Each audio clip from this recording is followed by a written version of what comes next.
Well, welcome to today's episode. Today we have a very exciting guest, Casey Fox. Casey is the co-founder and CTO of Techletics. With over 15 years of experience leading enterprise-scale data platforms, cybersecurity initiatives, and engineering teams, Casey has built technology strategies for both Fortune 500 companies as well as startups. At Techletics, he's driving advancements in AI systems in communication, vision, and audio, combining deep technical expertise with executive leadership to deliver secure, high-performance solutions. Now, for those of you just joining the podcast, we at Strativa AI help businesses scale their revenue over 12 months using AI.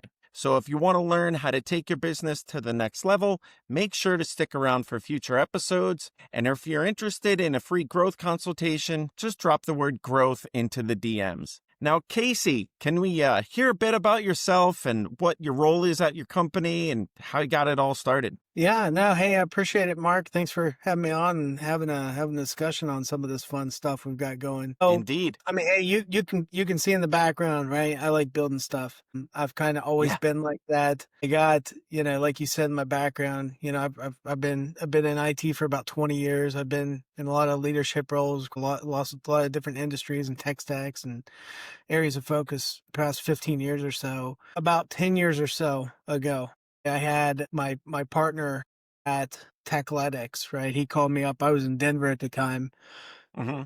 And he said he was sitting down and he was having lunch with his old football coach. He played football at Arizona State. And his old football coach was Frank Cush, right? So it's Frank Cush Field is what's out there at ASU. Nice. And they were having lunch and Frank knew that Dan got into technology after school.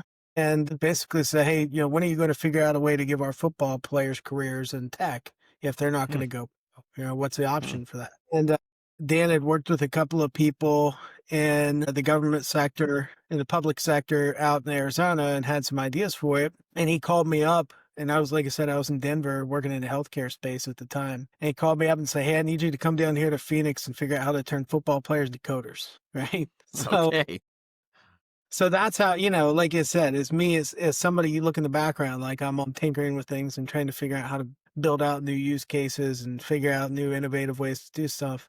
That was a no-brainer for me, right? So we started off as R&D for many, many years, right? Taking on kind of one small component, one little piece of the project at a time, of building out this model that we could turn basically non-tech people into highly functional developers in a short period of time. We probably spent 7 to 8 years of the past decade figuring out those pieces, just kind of taking on one project at a time and figuring out where the moving parts were and what levers we'd need to pull to make it successful and how it worked in different industries and different tech stacks and roles and everything else. But now we've got to the point now where, we're scaling it out, right? We're building out. We've been fortunate. We've doubled in the past 3 years or so revenue, and we're keeping it going. And I get the really fun part is I always say I'm like duct tape. You know what I mean? Like I kind of jump around and I help out, architecture wise. I'll jump in and get my hands dirty doing dev, but I will, I'll interview every single person we have coming across. I'll help scope out projects that we have across all different industries, but I'm kind of jumping in and making sure that, we don't have any gaps anywhere across the board. It's a really fun role for me. In a nutshell, that's me. And that's my place here. Fantastic. And so you mentioned across different industries. And so what are some industry examples that you guys are into? Yeah. I mean, we've got several in the e-commerce space.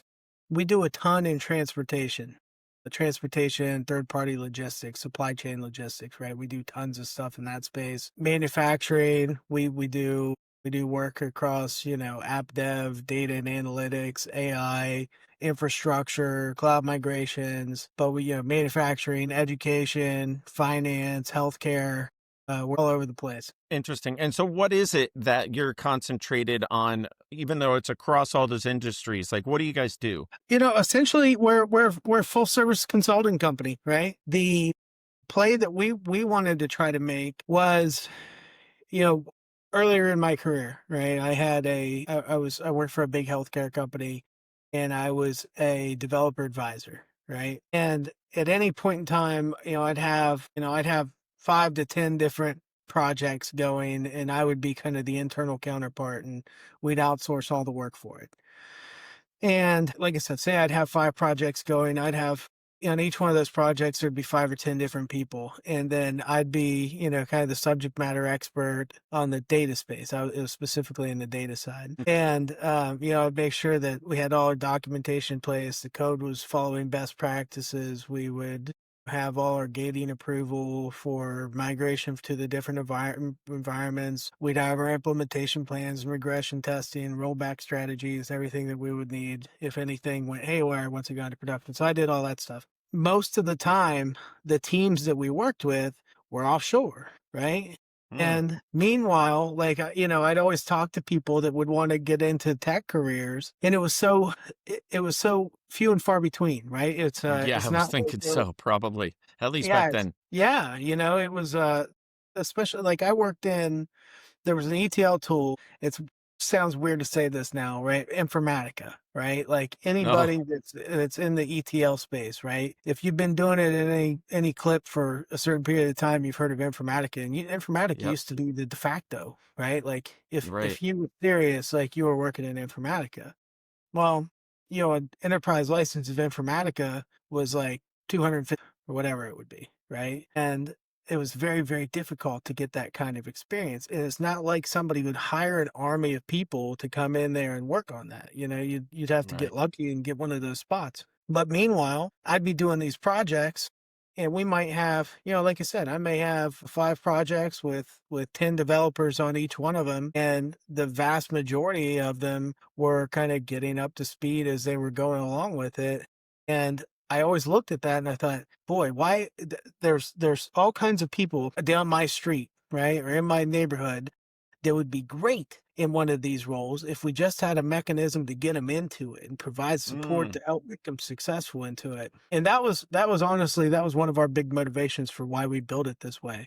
But I say that because that's what we do. That's kind of our bread and butter. We have everything from 25-year subject matter experts and C sharp, right, uh-huh. to developers with 2 years of experience. We're all over the place with it. But essentially, our process that we've built is we tried to make this technology agnostic process where we could take non-traditional IT resources, people without, 4-year degree. Sometimes we get Yeah, 4-year degree people. Sometimes we have people come in with a master's degree, but they're all over the place. And our whole thing was, well, we don't want to limit ourselves to just that. We want to find the people that are kind of untapped resources that are sitting out there that have a really strong work ethic and they have an interest in technology. They just didn't have the opportunity to get into an IT career, and we want to find those people and insulate them in teams and start turning them into high quality IT resources here yeah, domestic in the US. And when you do it that way, you kind of end up flipping the price point on its model where you get this really strong, motivated individual, a team of these people, and you get a much lower dollar point. So, usually when we build our projects out, we can compete price wise with offshore with domestic talent. So nice. that was that was our whole point in doing it. I say data is our sweet spot. We do tons of stuff in the ETL, data migration, cloud migrations, business intelligence, analytics, reporting. We do tons of stuff in that space. But this is where I say it's technology agnostic, where we'll do it for cyber analysts, right? We'll do it for infrastructure admins. We'll do it for DevSecOps developers. Whatever it is, we're able to kind of apply the process to meet the customer in the role where it needs to be, right? Interesting. That's essentially what we've tried to build. And so how do you ramp up and down, scale up and down your workforce so that you're able to deliver across so many different sectors? Yeah.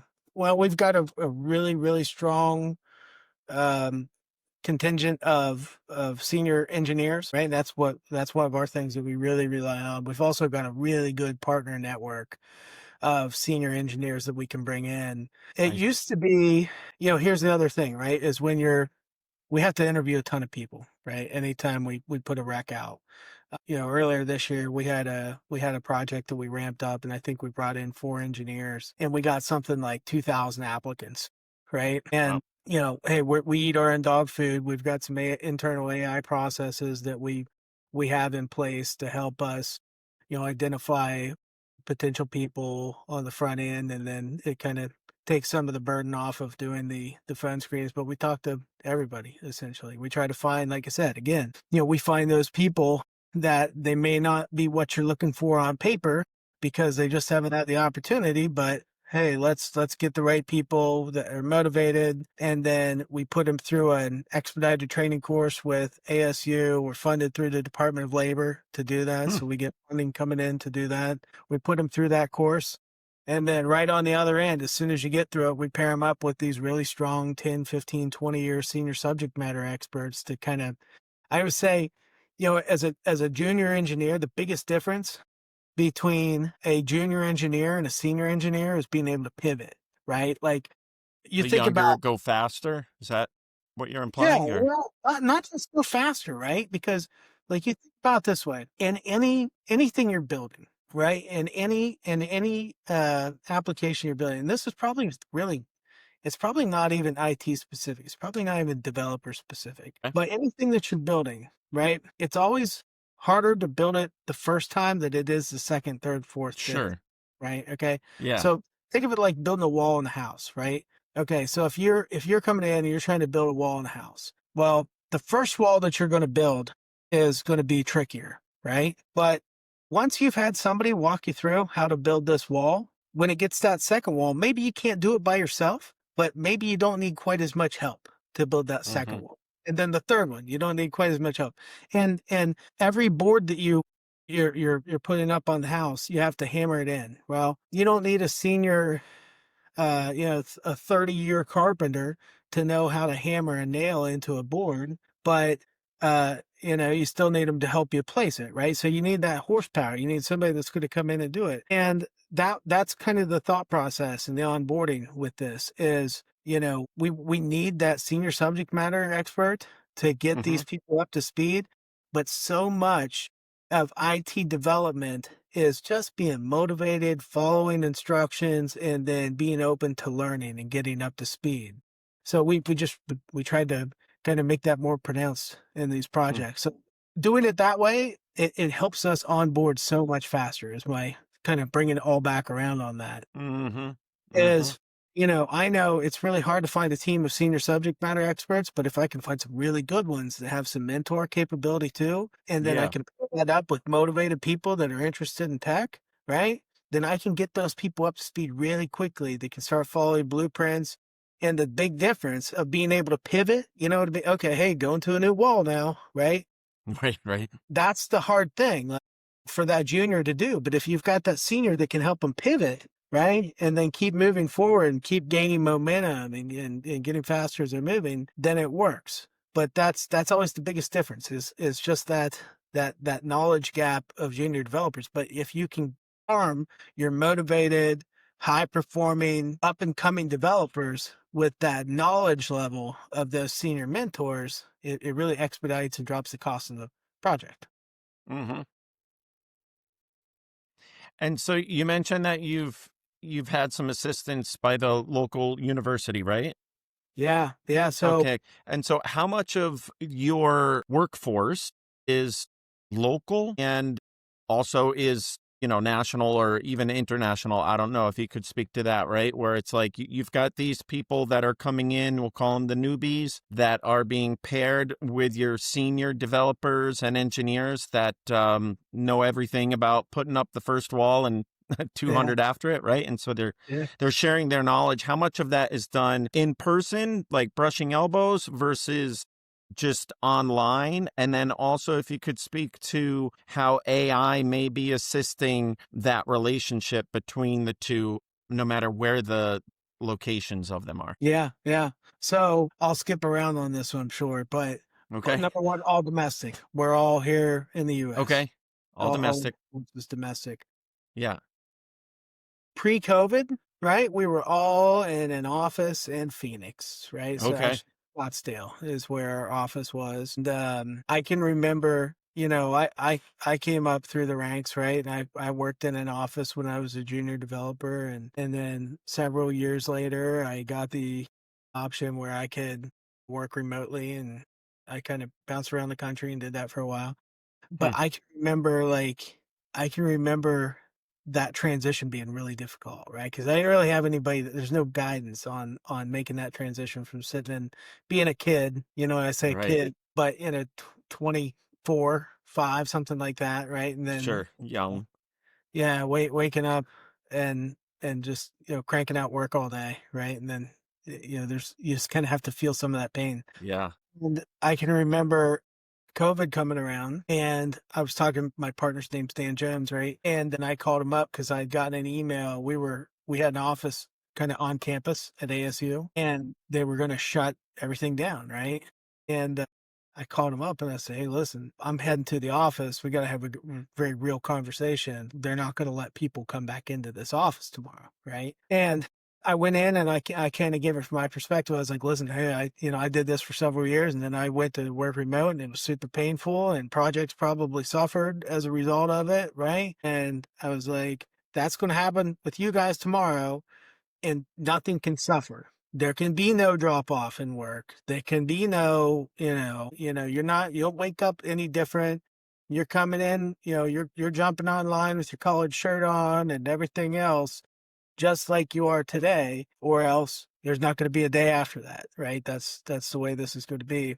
And we have such a good group of developers that really embraced it Mm. and kept those projects rolling. Like there was no difference in being in that office versus outside of that office. And it's kind of a culture that we've tried to keep going since then to make it the Okay. same. So you adapted well in the moment and you've kept that going. We've kept it going. And Okay. what's beautiful about that is, now we'll have customers come in and they'll say, hey, yeah, listen, we would love to have the team here locally, wherever we're at. We'll do that, right? I mean, we'll tell the customer, we'll build the team out exactly where you are, whatever town in America that you want to build a team out. We'll park a team of developers right there. But if you don't want to do that, then we're going to build a great team. We can build it in the same time zone, or we can build it within the one time zone, or whatever you want to do. We'll build it out that way. And having that as an option, right? Really lets you scale quickly. And if a customer comes back in and says, "Hey, sign the SOW," and I say, "Okay, well, when do you want to get started?" And they're like, "Hey, last Saturday," right? That's when I want to get started. Right. Well, then I've got those levers that I can flip and say, "Okay, well, hey, we'll expand it within a time zone, and I'm going to have you a team of 6 people ready to rock and roll here in 2 weeks," right? And then we Mm. do that all the time, where we'll spin up projects extremely quickly, just because we've got a process built to bring people in that are able to kind of be flexible and get up and moving quickly. The kind of people that really makes it successful with it. Sounds it. Fantastic. And so, as you have mentioned a couple times about your using the AI in your business, Oh, how, what are some like ideal use cases that you can speak about that you either use internally, right, for your team, or yeah, that you may be putting into place for your clients? yeah, all over the spot. That was part of that last question on that one, but so AI, what an interesting time to be probably in any role, right? Now I'm in tech, so I know it from a tech perspective, but I would assume every job out there has some kind of component or pressure related to AI or opportunity from AI. It certainly could. But yeah, I can't imagine that there's any that doesn't, you know what I mean? Yeah. Um, I definitely view it as a tool in the tool belt, right? You run into some organizations and they're like, AI, I just don't know if I can trust it yet. Or, you hear some people say it's a fad, right? And it's going to die off. And you don't hear that one as much anymore. Mm. That one I used to hear a lot, right? Yeah. Yeah. I used to hear that a lot. You still have, I would say, a degree of hesitancy by some people. Uh-huh. And I think that they've started to, at least as they say, dip their toe in the water a bit. It's just a matter Yeah. of how quickly are people adapting to it, utilizing it, and really, I believe, using its full potential. Yeah. It's a tool in the tool belt. I mean, Yeah. 100%. It's a tool in the tool Yeah. belt. And you'll see people come in and they'll say, yeah, but sometimes it makes mistakes. Well, okay. So let's back it up 5 years ago, right? When nobody was sitting there just cranking out question after question on ChatGPT. Let's back it up 5 years. You don't even have to go that far back, but let's back it up 5 years and say, okay, your junior developer or your senior developer, right, is working on some new thing and they don't exactly know how to do it right. What did they do then? Well, they didn't, I mean, in some cases they might, but they probably weren't going through the Java manual, right, on how to do Right. it. They were probably going out on Google and figuring out something. And guess what? Sometimes they get it wrong. Sometimes they'd Yeah. make a mistake. Sometimes they'd click on a link that didn't have the right answer. Hmm. How is that any different than ChatGPT? Except Yeah. ChatGPT is more efficient, gets you to it faster, right? Yeah, well, and at that level of things, right? I think that there's a certain level of adopters that are using it as a Google on steroids. Sure. And then there's the layers deeper at really, takes prompt engineering and agentic stuff to a whole different level that's where I think a lot of people are like kind of too overwhelmed by it in some Yeah. cases. Yeah. Yeah, and it's all over the spot with that. But for sure, that's where one case, like I said, my developers, I want them to use LLMs, right? I want them to use Gen AI to help supplement, knowledge transfer and getting up to speed and everything else. I always caution my people not to become over reliant, right? Like Yeah. if you're figuring something else out, right, you don't want just ChatGPT to figure out how to do it and then just give you the answer. Like you should be learning from what ChatGPT spitting back into it. And like that's one of the great Hmm. things with kind of how it is now. It really explains its answer. So if you're going to be using it, learn, right? Because I'm going to Yeah. ask questions. Yeah. Other people are going to be asking questions. And so, what are you doing to make sure that that human interaction with it is maintained by your team? Well, I think that's on more senior leadership Uh to huh. enforce that. It's kind of like being in school, right? You've got your professors. That's how I think of it. Like I think of our senior engineers as professors, essentially, right? They're doing senior engineering work, but they're also trying to build high level experts in this field.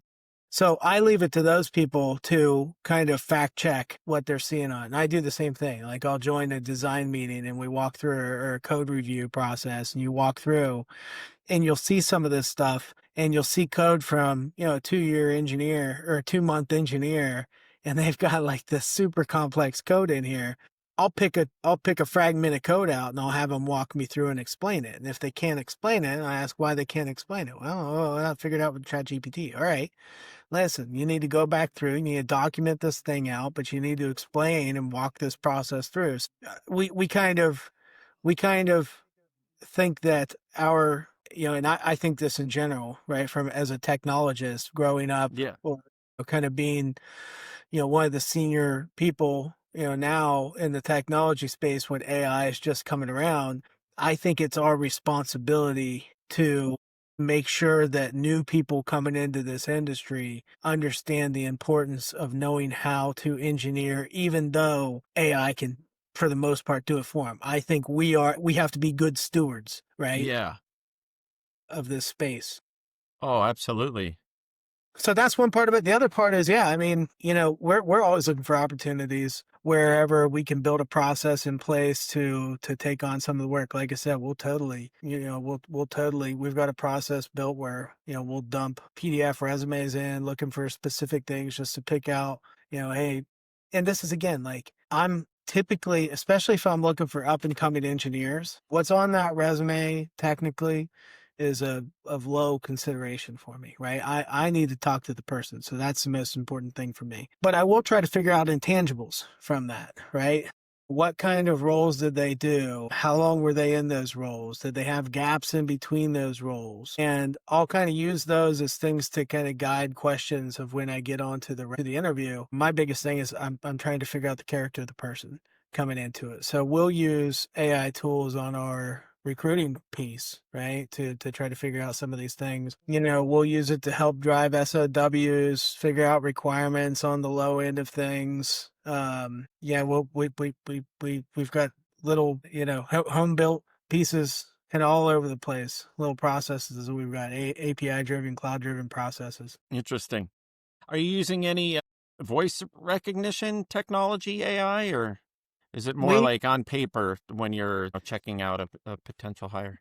We have internally, trying to think. I don't think we have any internal. We've done some for customers at this point that are pretty cool, right? Going through recordings, looking for, I don't want to talk specifics on the project, but essentially listening to recordings Yeah, and then knowing that these are certain things that are supposed to be said during the recording. Typically, the process before is you'd have to have somebody listen to this recording and go all the way through it. And because like sometimes it wouldn't be an exact word for word, it wasn't said word for word in this, but you would have to have somebody listen through all the way through that and then pick out these spots where they to think that. see if that point was hit. So we've totally done that with AI. We had a pretty cool project done where we built a workflow to do that. We've done it with same thing with video, right? We're going through not just the audio or not just the picture, but the combination of the two, and doing the same kind of search and identification through video. So we've had some really good projects there. You can't really see it back here. I've got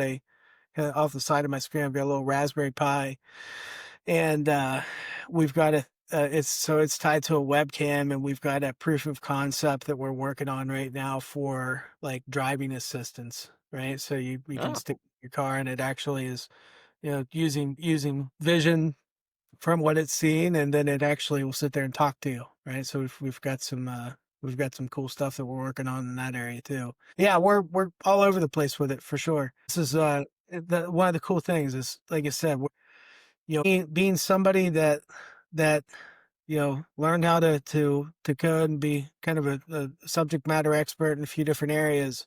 yeah, How AI now seeing like some of the opportunity that AI brings to it, and it's like being a kid in a candy store. You know what I right. mean? Yeah. It's definitely an exciting time. Scary. It's where I just say, right. I think it's important we have some guardrails in place. We've got some ways that we can make sure that people are coming up the right way in this. And really, we're not getting ourselves in a position where if you take AI away someday or you make it, not cost effective, that we're not addicted, right? We're not like a drug addicted person sitting there and not being able to not go that route. We have to be able to solve for different situations. Mm-hmm. Mm-hmm. And so, as you're in these different sectors, you mentioned about guardrails. And so, what strategies do you employ to maintain an idea of either compliance or around regulatory issues that may be unique to some of these different sectors that you're in? Yeah. Um, yeah, there's a few different areas. What's nice, um, one of the things that I'll always do right out of the gate, right? If we go into a place and they're like, oh yeah, hey, we've got a proof of concept going on this already. We think we can use Gemini to do something on this. Uh huh. Well, okay, hey, let's make sure like here's the kind of data that's going to be touching it. You have to take consideration for that. You have to take a consideration for whether the data has a requirement for reporting, if it sits in a different environment, or if it's able to be accessed by other people, and how to identify the people that have access to that different information. Is that the place where you need to park it, or do you need to go maybe an on-prem route, right, where you have more I'm control sorry, what? on-prem? Like, do you need to build this out like a local AI, right? Where you Yeah. can do, so you have a little more control over who has access, and what the requirements to that access are. Sure. It's totally a case by case basis. It's interesting. Like I think back to I worked with a healthcare company several years ago, right? And it was kind of when like the Chat GPT APIs were just coming out, Okay. and I can remember there was like one of the first things that really caught my attention was there was a guy, and he was talking about um the potential that he saw for AI and helping his sales process, right? This was probably 2022, right? Okay. And I said, I don't think it's there, right? I don't think it's there yet. And he had essentially he had I'll kind of walk through this. This is interesting.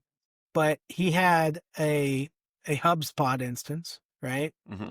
If Hmm. anybody doesn't know HubSpot, it's a CRM, right? Where you can sales and leads, contact information, whatever, right? You can have different pipelines that you follow through with it. Yeah. And then he had sales engineers that would work in HubSpot, and their whole thing was to sell medical supplies, right? Okay. They would sell medical supplies to doctors' offices. Well, Sure. he figured out that there was it's public knowledge, right? There's a public data set out there that's constantly updated on what doctors do what procedures. Okay. Right. So all that's information is out there. It's all scrubbed, right? All the personal identifiable information is scrubbed off of it, but all this data sitting out there, and it tells you what doctors did what procedures when, right? And his thing was, well, could you take that information, and if my salesperson is on the phone with this doctor because they're looking for a new x-ray machine or something like that, would you be able to give them real-time recommendations on things that that doctor might need based off of the type of procedures that they've recently done? And the proof of concept on that really flipped, like, this is where I guess I can clearly say my fork in the road with AI. I My buy-in came Yeah. when I did this proof of concept on it, and I can just remember I had the API, but same thing, ChatGPT, right? Yeah. Where you could put in a medical code, just the code, standard code used to identify any medical procedure. And Sure. I put in that medical code and say, hey, give me a list of supplies needed to perform this procedure in JSON format, right? Yeah. And you Yeah. put that in, and a couple seconds later, you get back a JSON packet of all the medical supplies needed, Right. and was able to watch it real time, have a triggered workflow from HubSpot where somebody jumps on a call, and based off of the person in the database that they're calling, this API call goes out, looks at the procedures that the person has done in the past month, and then gives you a list of all the supplies that they would have access to and the price that they would have it, to ask the doctor and see if they could upsell them. Right. Wow. Like, I look back at that, and prior to me jumping on that call, I said, AI is not Yeah. there, right? But And then then it clicked in a big const way. like 2 days later, and I'm like, AI is there. Right. Big So, like, pivot there. and that was Oh three no, three mind years blown. Yeah, it's there. 3 Yeah. years ago. Well, yeah, I mean that amount of depth of, quick resource retrieval and then making it into actionable, in their case, potential sales just became a reality. Yeah. Yep. Yeah. So, like I said, I've had a mind shift on, capabilities ever since then. That's been a big driver for me, and where I go into thinking about, innovation in different sectors for AI. So, Hmm.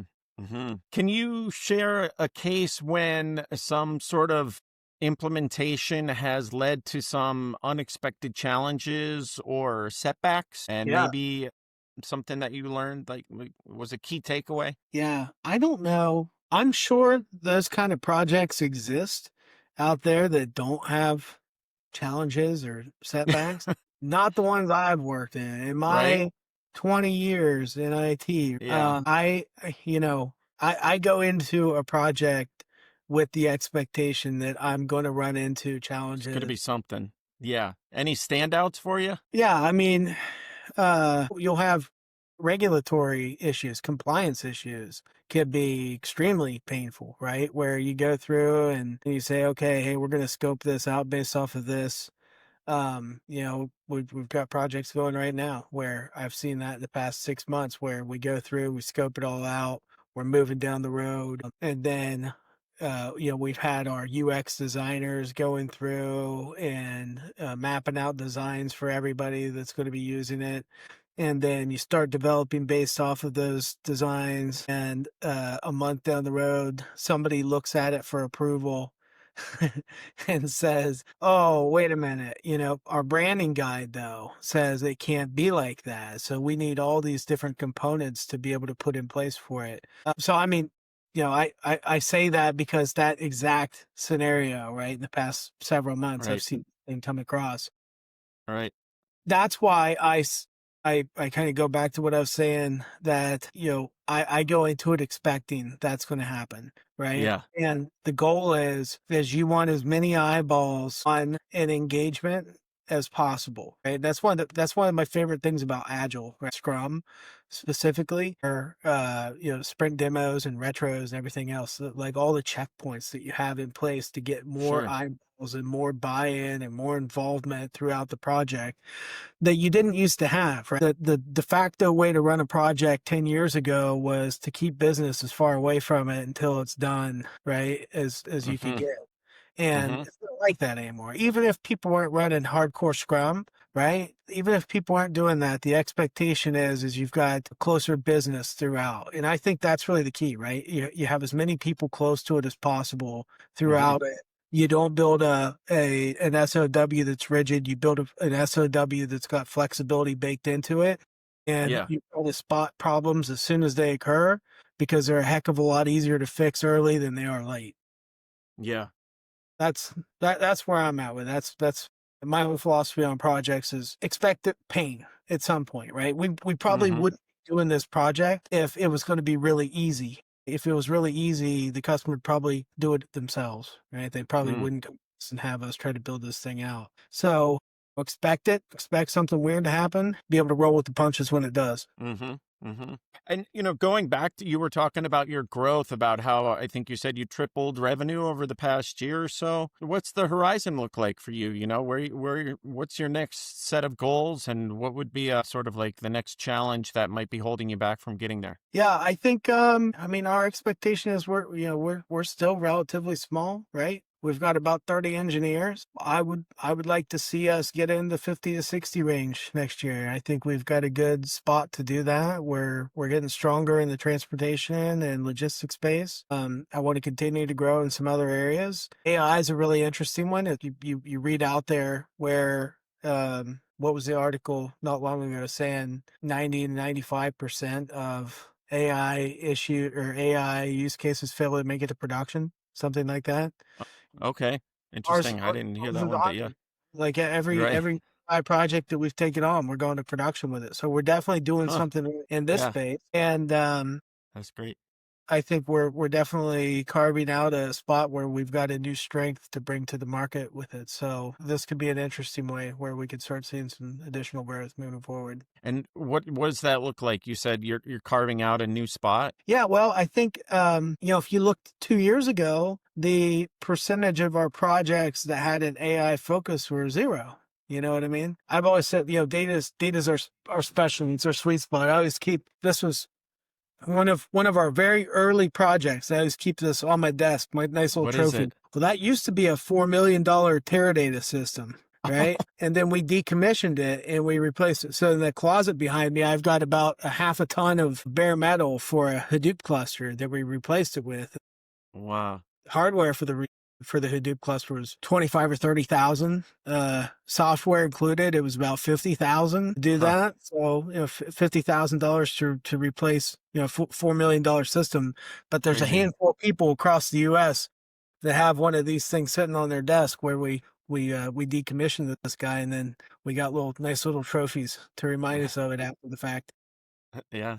Data's always been our sweet spot, still is, right? I've got a project tomorrow to go through a new data project. But for every data project that I'm running into these days, I've got an AI project that I'm running into, and that's where I see the market shifting. We've definitely we're starting to build up some success stories to drive some of that moving forward. Exciting times. 100%. Hopefully, yeah, I think so. I Yeah. think so. Until the Tesla robots take over, and then I don't know. Then Right.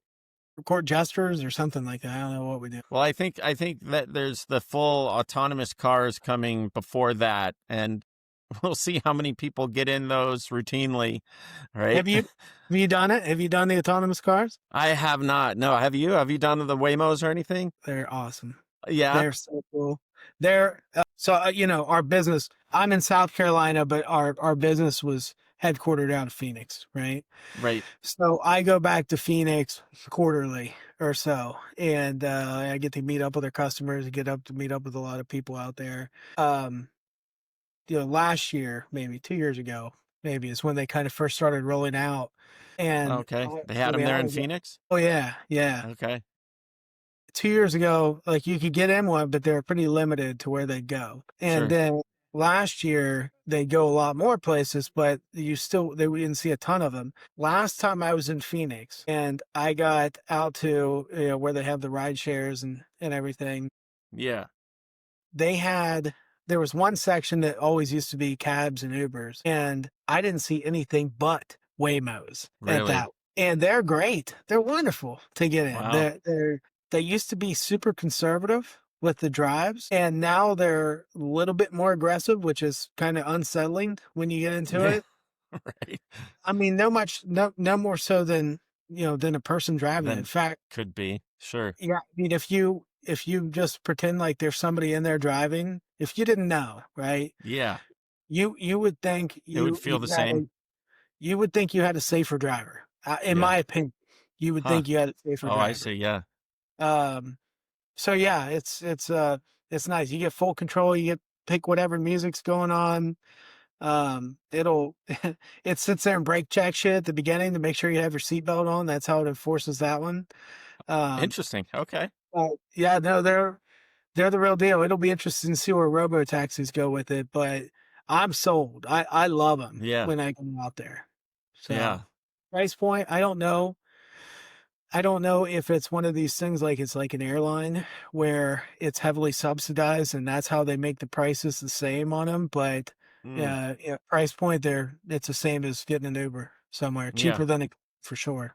Yeah. Same price point for now anyway. Interesting. Yeah. So they're awesome. It'll be Yeah. interesting to see where when they get outside of big cities and things like that. But Yep. they're pretty cool. Wow. And Casey, as we wind up here, what sort of suggestions might you have for someone that's hesitant about adopting AI in their business? You said it earlier. People are dipping their toes in the water. There's Mm-hmm. I think it was Mark Cuban a while ago had the quote that said in the future there's going to be two companies: the companies that adopt AI and the companies that those companies put out of business. Right? That's going to Okay. go. Yeah. I used to think that was maybe a little too aggressive. I don't know anymore. I don't know Mm. how unrealistic that statement is. I saw Salesforce, right? A couple weeks ago, they put out the statement where they were reducing customer service headcount from 9,000 to 5,000, and they're crediting AI for making that possible. Not Boy, surprising. Yeah. I mean, if I'm a business, right? Like you want to do it strategically, right? But Of course. if you've got capital available to dip your toes in something and take a crack at it, I wouldn't just call, and this is like the contractor and me should be like, oh, just call Casey, right? Give Casey a call and we'll figure it out. I'm happy to help on that one. But if I own a business and I think, should I be getting into AI? Carve out a small team or something like that where you can just do kind of like a weekly touch base and look for, hey, these are our biggest pain points in our company, right? Not to displace workers necessarily, but is there a way that we can take some of these really low value, high energy tasks Mm-hmm. away from people and automate those so that we can free these high value, lower energy tasks up for those same people to work on? Is there a spot Mm-hmm. to do that? And then, figure out the ROI, right? Figure out what the cost of the existing process is, what an idea is for, when you would want to implement something, and then what the cost is for that implementation. Figure out what your ROI is. Yeah. But pick Yeah. out something and at least do a proof of concept on it just Test. to see if there's something there. Yep. Because, in my experience, if you're not doing it, one of your competitors is. So Oh, for sure. That's Undoubtedly. what Yeah. I'd say with it. Yeah. It's my advice is don't bury your head in the sand on this one. Right. Yeah. At least swim with the school somewhat. Something. Yeah, Yeah. just test it out, right? No, you Yeah. don't have to go all Great in and advice. replace your entire whatever department or anything like that, but All right. just see if there's a use case for AI to, automate and improve optimization on something. That's what Yeah. I would do.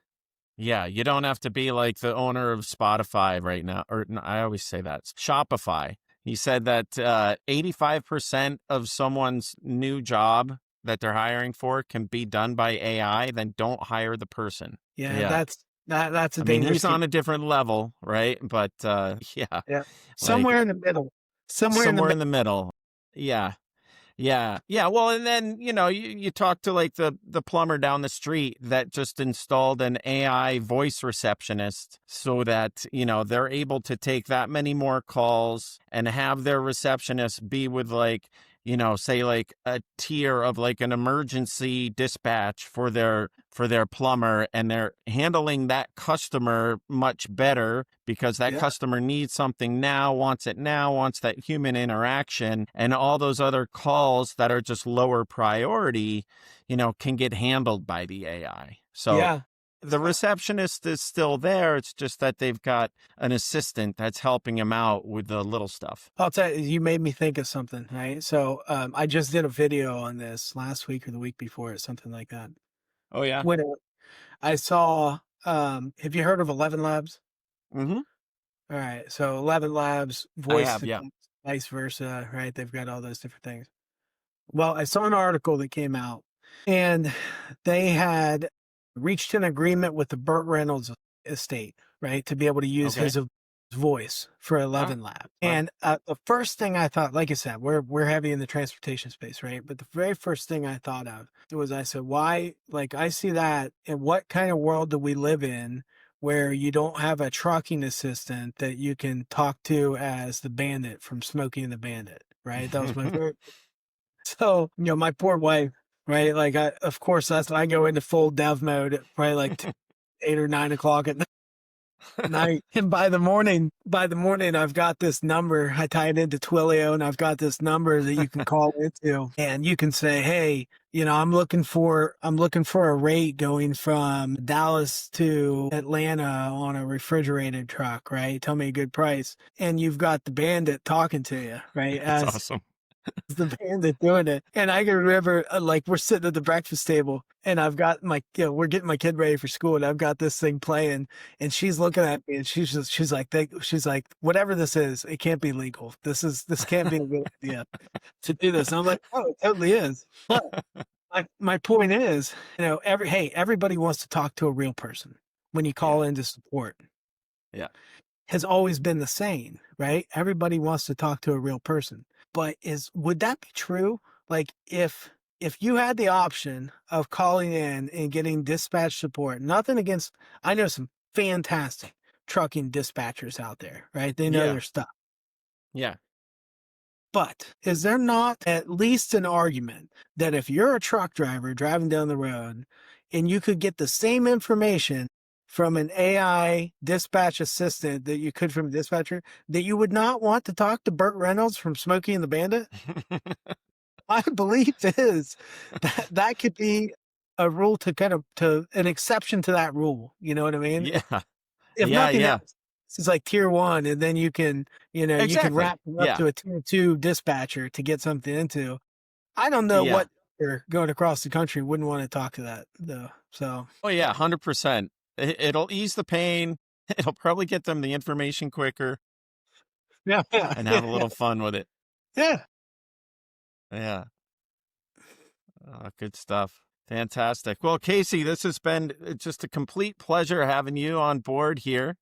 I want to say thank you very much. And yeah, any parting thoughts before we wind this up at all? No, like I said, let's have some fun with this. It doesn't have to be, all business and or doom, right? With AI, like, there's a lot of fun to be had in here. Oh, totally. Don't leave it to the people that only say that they're the ones that are working on AI. The world we live in now, if you have an interest in getting into this space, you have more tools than you've ever had at your disposal to get into this. And even with Techletics, right? If you've had somebody saying that, hey, you're not an IT person or you're not a developer to get into it, that's not it. That's not the truth. If you've got an interest in getting into it and you've got good work ethic, right? You're exactly the kind of person Techletics is looking to bring into the market and build an IT career with. So it's a fun time to be doing it. And my recommendation is join in the fun. Love it.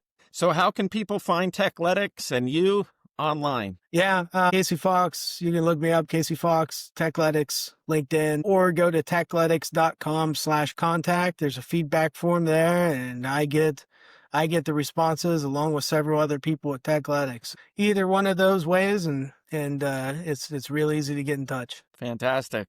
Well, thank you so much. I really appreciate your time. Okay, thank you, Mark. All right. Thank you, Casey.